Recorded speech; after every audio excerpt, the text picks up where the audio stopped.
premise of The Last House, a Netflix film, had me hooked and anxious to watch, but I have to talk about the ending because honestly, it felt abrupt and unsatisfying. But there's also a deeper message behind it that I think the writers wanted us to see. A family mysteriously sealed inside their own home with no way out and no explanation of what's happening is a great setup for a psychological thriller.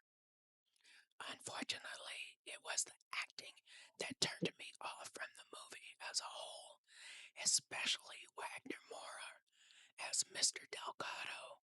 His performance made it difficult for me to connect with the character or take some of his actions seriously. But after seeing the ending, I realized there was more going on here than I initially gave the film credit for. The entire story ultimately comes down to a single act of compassion, and that's where I think the film's message comes clear.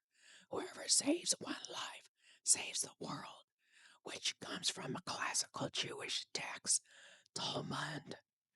I think this message is also what may be turning some viewers off.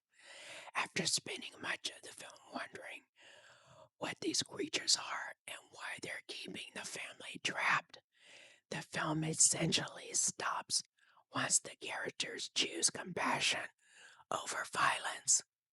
And there's an interesting twist to this idea. The monsters aren't really monsters at all. They're creatures that want their home back. So, in a way, the film isn't simply escaping their captors. They're being released because someone finally chose not to destroy something they didn't understand. I can see what the writers were going for. I'm just not sure the movie did enough to make that message land. If you saw The Last House, what were your thoughts on it? Let me know in the comments. And until next time, keep looking beyond the reviews.